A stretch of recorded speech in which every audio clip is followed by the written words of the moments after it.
All right, guys, so today I'm gonna go in the Waterfront Botanical Gardens. I'm right outside right now, beautiful, and I get to talk to the director of horticulture. We're gonna go through the whole place, talk about nature, talk about gardens, just talk about life, man. Really, really cool. You guys are in for a treat because this place is freaking awesome. So I'm gonna walk in and let's get to it.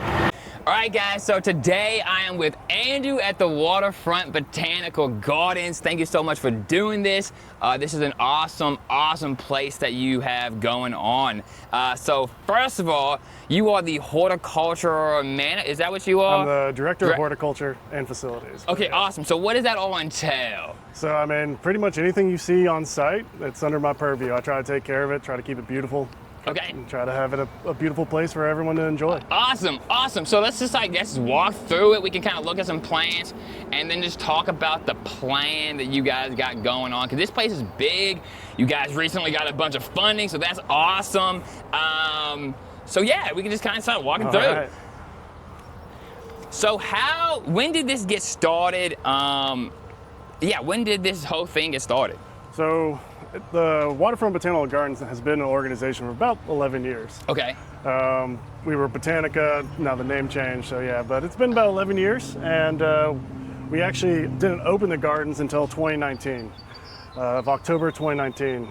And so this used to just be an empty field, an old landfill, that it used to be a city dump, and nobody was using it, so we were able to get the property for $1 and start developing our garden. Oh, nice. Yeah. It was one of the dollar lots? Yeah. Really? Yeah. So this was a landfill. Is that kind of why you guys, like, why did you choose this spot? Was it just a price point or? Well, I mean, the fact that it is a landfill and it's, you know, repairing the damage that humans done, we thought it was really a great message to share, a great task to take on to repair and take that stewardship of all the trash that we leave behind and then to transform it into something beautiful like this.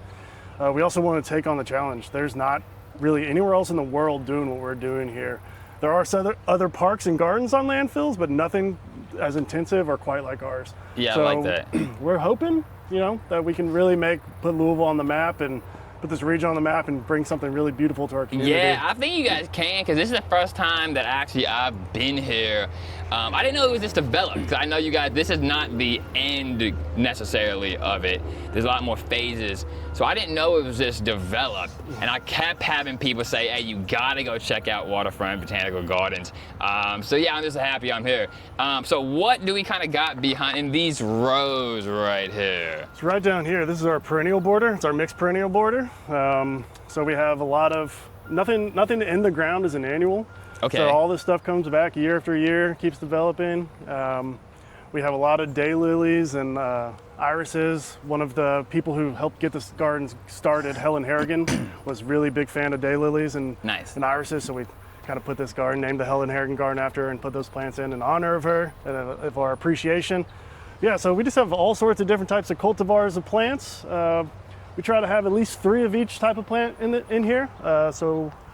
And then different cultivars as well, so different colors, different features. Wow. And the goal is to have something blooming from as soon as something can bloom until the last drop of the season. Oh, nice, I like that. Yeah, that's such a, for new gardeners, that's such a big thing. Is there a reason why 3 of every plant? Is there a? Well, I like the number 3. Okay. 3, 5, Okay, cool. And also it creates it interesting enough to have just 3 so we don't get too heavy in one type, but it also kind of keeps the rhythm of the bed flowing. And also just being the former landfill, we don't really know what's under the ground, underneath the cap. So the soil profiles can change every so many feet, every 6 feet, 10 feet, what have you.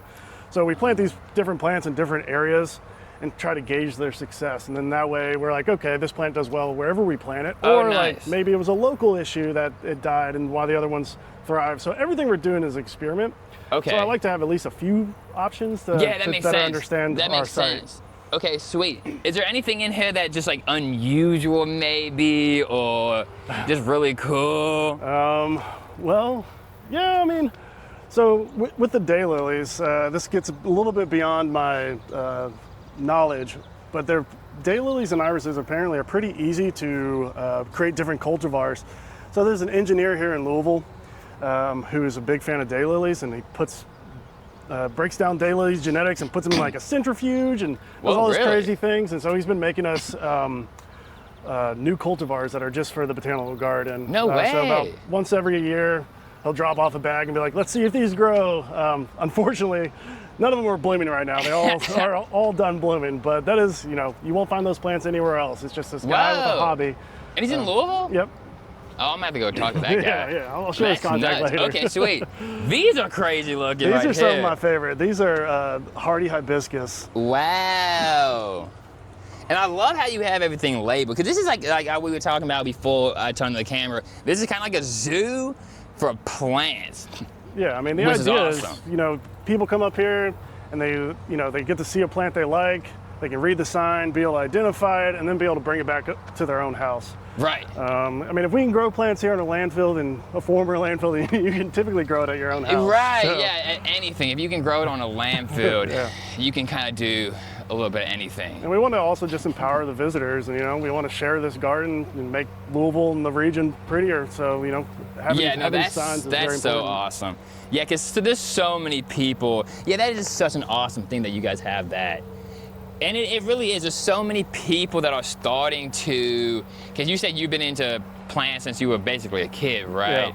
Yeah. Do you think that there's been a lot of uptick recently in just like plants and nature? Yeah, I definitely do. I mean, you know, with all the screen time kids and adults have, you know, I think when they come out here and visit a place like this, helps calm them down, helps them reconnect with nature, and just, you know, makes them feel better. Yeah. So I think just the way things have been going for the last couple of years, people really started to appreciate all the benefits of nature a little bit more. It seems like it was forgotten there for a little bit. It was forgotten there for a second, and I think, because that's what I always talk about, of just being like the screen time in COVID, like it really got people so kind of screwed up. Those are crazy. What are those? Those are Orient pet lilies. Whoa. So they're a daylily, oriental lily hybrid. And so they typically have stronger stems. I mean, you can kind of see we had to rope some of them up. But they don't really have pest problems either. Oh, really? And they're beautiful. Yeah, those are crazy. These are too. Yeah. Is it like the same-ish thing? Or the same thing? It's different cultivars, but... Yeah, like looking at that it just makes you happier, you know what I'm saying? Like the mental health problem that we're facing now in America is kind of crazy, and I think at least a decent amount of it has to do with we're so disconnected. Yeah. Well, just on our phones for like 7-8 hours a day. It's kind of sick once you start thinking about it. Especially when all this is outside. Yeah, especially when all this is outside. Nature's free. I mean, it's kind of crazy. Yeah. And like all the medicinals now too, like people are kind of getting into, and there's like a lot of science behind some of these medicinals that it can actually really, really help you. All right, so now we're walking into, what is this area going on? So we just went through our native beds. Okay. And so, you know, once again, education is a huge goal for the botanical gardens. Yeah. Native plants are extremely important for the ecosystem, for all of our flora and fauna, as well as ourselves. So one of our biggest areas is the native beds, just to get people exposed, just be like, hey, you can plant native and still have beauty year-round. Everything doesn't have to be a rose bush or what have you. Not that I'm saying that anything's wrong with that.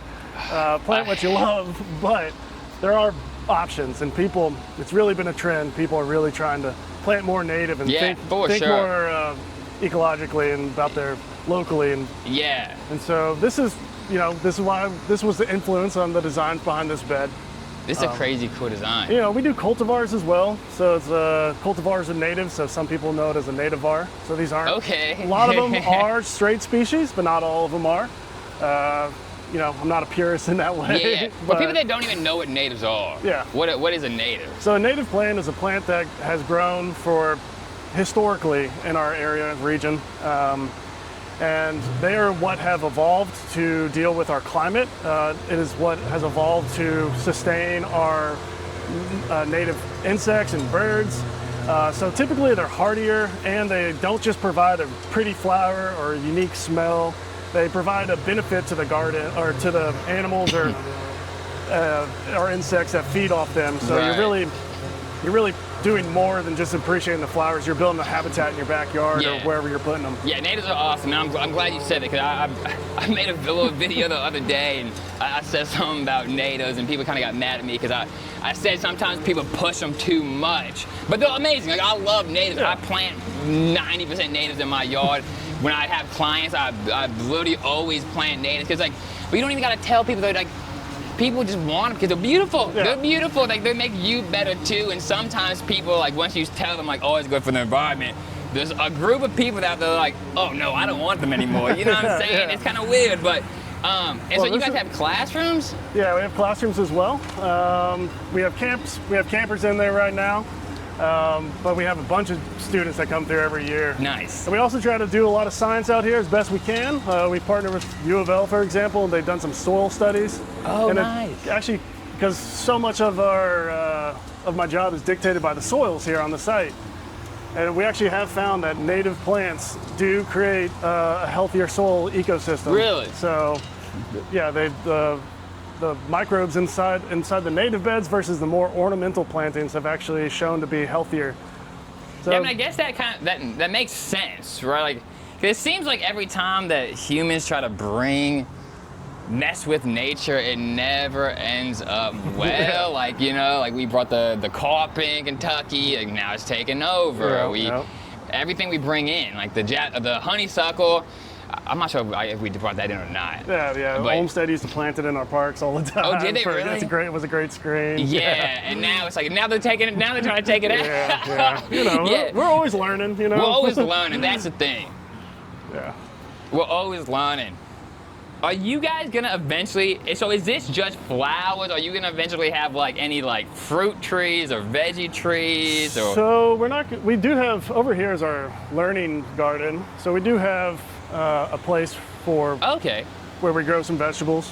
But we're not going to ever really grow like for food production just Okay. because our site being the former landfill.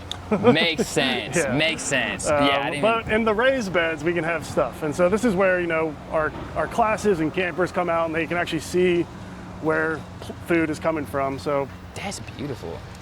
I've never seen, this is a crepe myrtle, right? there's a dwarf crepe myrtle. I've never seen a color like that on a crepe myrtle. Yeah, and it only gets about this size. Really? Yeah. I've never actually seen one in anybody's yard.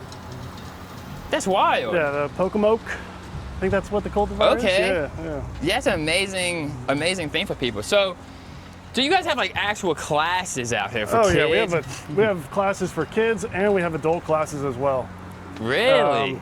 Yes, almost a couple days, almost every week. Oh, wow. And over the weekends as well. So there's always something that you can do out here to learn about plants. Yeah. Or, you know, we have drawing and painting classes. It's all just mostly just plant focused or nature focused. Okay, sweet. Yeah. Sweet. I saw some cool stuff down that way. So can we just like walk down there, kind of show off some of that? You guys have done an insanely good job. I did not think it was good. Because I don't know, sometimes, I guess it depends about funding. Yeah. Like if you have the funding, you can make like that thing right there. That's really cool. It's just like a water feature Yeah.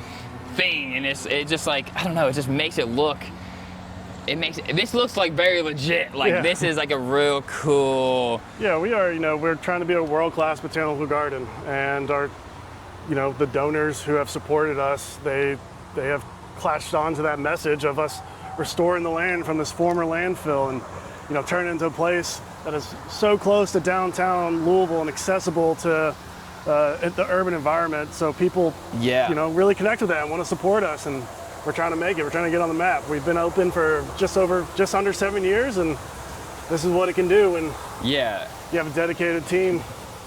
Yeah, I guess the team is everything, isn't it? Like Absolutely. Having the proper team. Yeah, so, I mean, none of these trees were more than about 6 feet tall when we planted them in 2021. Wow. So we have slowly been putting plants in here for to make it into a woodland garden. Oh, nice. One of my favorite things to do is to sneak in Kentucky spring ephemerals. Okay. You will go out and collect some of these plants that grow in our woodland gardens naturally. Okay. And I'll plug them in here and slowly get them to grow. I have a special knack. I love spring ephemerals, and I don't even know what it is, honestly. A spring ephemeral is just basically, it's like a little wildflower, or it can be, ferns or whatnot, and they only pop up when the temperatures are nice and cool, and the tree canopies don't really have a bunch of leaves on them, so they get to capture a little bit of shade on the forest floor, and they have this more or less a quick flash of a flower, and then they go back away, and you don't even know they're there until next spring, and then they all pop up, and the forest floor can be covered with these flowers. So my hope is to get a whole bunch of nice woodland plants underneath these trees, and then that way people who live in the city come just take a quick trip to the gardens and then see the beauty that we can find in our forests. Yeah, and that's called a spring of ephemeral. Ephemeral? Yeah, it's just a type of plant. Like it's a nice. There's always something to learn. Like there's always something new to learn. I feel like. I mean, it's one of the reasons I love horticulture, and one of the reasons I'm like, I'll never learn it all. But man, you'll never learn. Yeah, I thought I knew a lot until I started, doing it, and I'm like, oh wow, there's endless stuff to know. Literally, oh, that's cool that you have cactuses up there. Yeah, that's our native cactus. And that's a native cactus at Eastern Creek like that?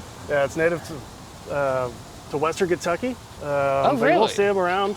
They actually have a little fruit on them that you can eat. Oh, nice. They get a bright yellow flower. They're super easy to grow. So if you ever want one, you can just pretty much take one of those little sections and throw it on the ground. It's going to grow. That's awesome. And you said something about this being close to downtown, and it's right. I mean, it's right next to the inner city, which doesn't have. It's just all concrete. Are you guys gonna? I don't know.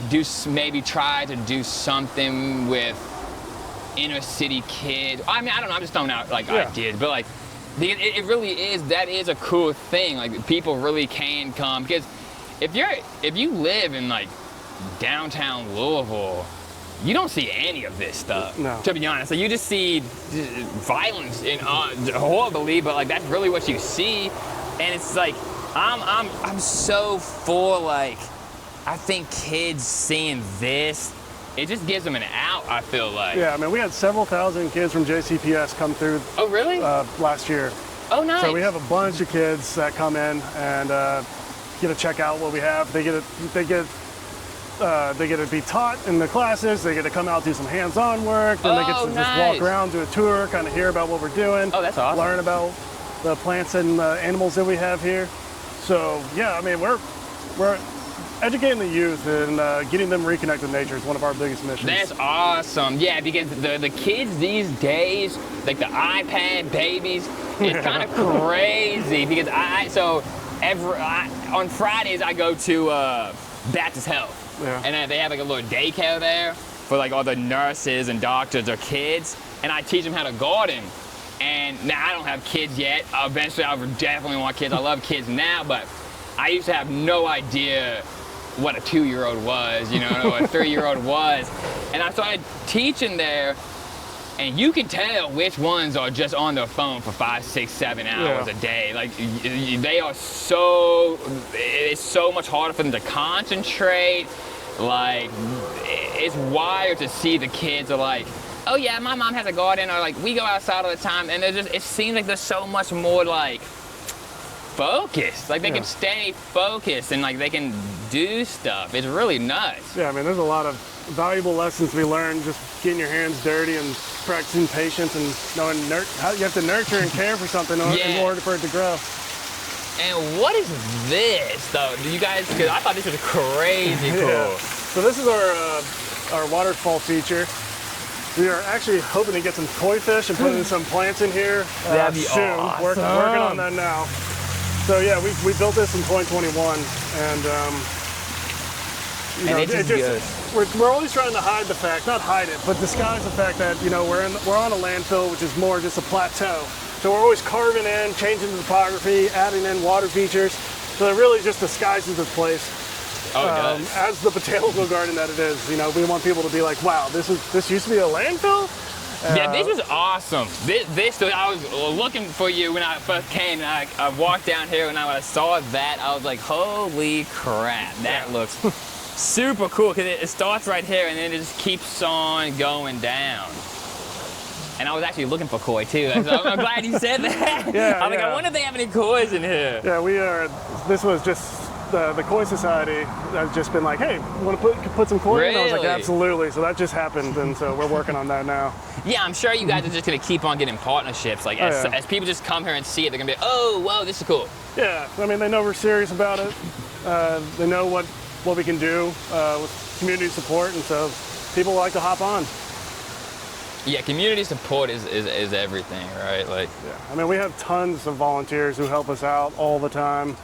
You know, sponsors and donors, and you know, city and state support. So it takes the whole team to make it happen. Right. Here's Ellis putting in a donor brick now. That's awesome. Hey, Ellis. Wow. And so that's what you guys are gonna have, the koi eventually. Yeah, we're gonna have koi in here. We're gonna, you know, I would like to have some lotus. Oh, nice. Some other plants. So yeah, it's all part of the process. Wow. And this is on, I don't think we talked about this yet, but this is on, you guys have 20-something acres? We have 23 acres total. And right now we have about 5 of it developed. Okay. By next year, we're gonna have our phase 2A, which is gonna basically add another 2.5 acres. So I'll connect this pathway, it'll go back up to the overlook, which will be a 35-foot overlook coming off the side of the hill. Then we'll have a tree alley, and then the tree alley will go into the bonsai garden. That's gonna be awesome. So we're gonna have about 155 bonsai on site. Whoa. We already got the collection going, so we already have about 40 on site down. So this will be the official home of these bonsai trees. That'd be awesome. Yeah, bonsais are really, really cool.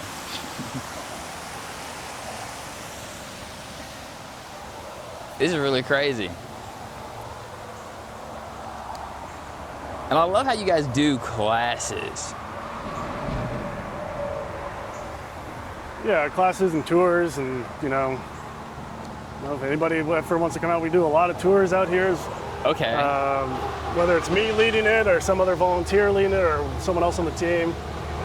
You can see we're wedged in between I-71. Yes, so literally right there is a highway. Luckily, they're building a sound wall. So, oh, are they? Yeah. Okay. They're doing that as they're doing the expansion. So tours can be a little, you sometimes have to scream on the tours. Right. Right. But it's kind of cool that it's like, I mean, we are an urban botanical garden. Yeah, it's cool that it's just in the city. Anybody can come, and it's like it just goes to show what you really can do in, you know, basically a concrete jungle, and then boom, there's all of a sudden like there's plants, and this is about bringing a lot of like bees and like pollen, and just like really help. I mean, it was when I first started working here, and it was just the main building, the grazer building. We were out here planting flowers. It was just nothing but soil, bare soil. We started planting flowers, and I swear, like, as I was putting the flowers into the ground, a honeybee came and landed on it. I was like, if you build it, they will come. Yeah, for real. That's so awesome. Yeah, because you've been doing horticulture for a long time. Yeah. What do you think, like, maybe like the biggest challenge is, or? I mean, I think it's, I don't like to call it climate change. I like to call it climate chaos, because it just seems like every year something else is a little bit different. I've been doing it for long enough that I remember when there used to be a little bit more normal suits, our seasonality. But like last year, I was kayaking in to the gardens because we had another 50 or 100-year flood. We did, yeah. It was crazy. Yeah, you literally could kayak into this. I remember. So yeah, that creates its own challenges with. It also, creates an influx of pests and disease as things stay warmer. We keep bringing in new pests and diseases with our global trade. It's just, this is our world now that we live in, and just constantly trying to navigate it and find out what's working and what's not, and how do we move forward and plan. Those are some of my biggest challenges. Yeah. What do you think plants can do? besides make me happy? Yeah. That's the biggest one, honestly. That's honestly the biggest one. I'm always telling people, like, that's why you should plant stuff. Yeah. Because it makes you happy. Yeah. Like, it's good. It's literally beneficial for humans. Like, you're going to be more productive. You're going to be lower stress. You're going to be a happier person if you spend a little bit of time in nature. You're going to be better at any job. You're gonna be a better dad or mother. I think you're just gonna be a better person. Yeah, I mean, I have to agree. I think it does a lot for your mentality. And I mean, you know, nature provides this. I mean, just this tree provides shade. It keeps it keeps the sidewalk cooler. Yeah. You know, it provides habitat for our birds and our bugs that are so important to keep, you know, to keep humans alive. Yeah. So, climate chaos. I like that. I'm gonna start using that. Yeah. How's it going? Good. Hey, Noah, this is Megan. How you doing? Hi Noah, it's nice to meet you. Nice to meet you too. I just wanted to come and introduce myself, see how things are going. Yeah, it's going great. Great. I've been following along with you on Facebook. Oh for yeah? years. Oh, thank you. I Yes. appreciate it. I'm in a group. Yeah. Okay. Anyways, I don't have a station, but Okay. Thank love what you. you're doing. I really appreciate it. Yeah, Thank you so much. Absolutely. Having fun? Yeah, we're just walking around. Got your Yep. little guy right Yeah, there. now you're in it. I don't need to be in it, but I just want to come and say hi. Do you need anything from me from a marketing perspective? Okay. I run the marketing. Okay. Yeah. Okay, sweet. I'll be in contact for sure. You can. Okay, awesome. Okay. For sure. Thank you so much. Thank I you. love the blouse. Is that what it's called? Whatever you wear, the flower shirt. That's a great question. The completely not right word for it, but it is widely used is like a kimono top. Okay, Not I love it. accurate. See you, Megan. Okay, so this is gonna be the pond. That's really, really cool. Yeah, I really like the climate chaos. That's a good way to put it. Because as we were talking about, for some reason, plants have become political, and that's nuts. Yeah. And that's nuts, because it shouldn't be. Because it's like, I think everybody likes this stuff. Yeah. And it's like once somebody takes it to like this political thing, it's like then half the country is gonna hate it for no reason. Yeah, exactly. For no reason. There's no reason, and just because like that's what they're supposed to do now. Like, oh, it's a political thing. Like I have to hate this. It's like Well, that makes no sense. You know, I've also found that plants also do get bipartisan support. It is something that people can agree upon. Yeah, You for know, sure. like a place like this that brings the beauty and brings the community get together. You know, this transcends bounds. This botanical garden is It for does. everybody. Yeah. No matter what you believe in, as long as you want to come here and be respectful and appreciate nature, that's all, then this place is for you. It breaks boundaries. Yeah. It breaks because like I think the more like liberal side of people, they are really into like the climate chaos kind of a thing. But then I went to school in Murray State, so like I met a lot of people that maybe grew up a little bit different than me, but they're awesome people. But they're really into hunting and fishing. Like they're really into the conservation side too. But then it's like, just what the news is be saying, I don't know. It's crazy, and this is one thing that I really do think can connect so many people, and it really is. We all have to get on board if we want to like reduce stress in human beings, and like just get our mental health needs to get better. I feel like. Yeah. Oops, I just dropped that. Okay, well, thank you so much for doing this tour and little interview. Guys, if you want to be a part of this, if you're in Louisville, even if you're not in Louisville, you guys take like donation, like how does somebody get involved? Oh yeah, you can visit our website. You can follow the links there if you want to support us, see what classes we have, see what events are up and coming. I mean, our bonsai event, we had That's so it was cool. 26 states came to visit, and we even Wait, had, what? 26 state? What is that? when people buy the tickets, we track like 20 people came from 26 states? and 2 people came from Finland. So Nuh-uh. yeah, so we're international, baby. Whoa! Yeah, and, For a bonsai? What was a bonsai thing that? it's the Bonsai Weekend, so we have, Greater Louisville Bonsai Society and the Central Kentucky Bonsai Society. They help us put on this event where we bring in people from around the region, they bring in their trees, and then people around the community get to come up and, look at all the bonsai trees. We have food, we have vendors if they're into it. I think I saw like half the people walking out of here, they had purchased a new bonsai tree. So we try to make Whoa! it accessible for everybody. So if you're interested in bonsai, then you know this is a place for That's you. 'Cause- insane. 26 states. Yeah. That's crazy. All coming to Louisville for this. That's awesome. Yeah, you know, and same with our holiday light show, Gardens of Glimmer. That is something where we get people from all over the country coming to check it out. What is that now? What's that? So we design it ourselves and we install it ourselves. So it's a labor of love. And you know, this entire place will be lit up with holiday lights. A lot of them are like nature themed.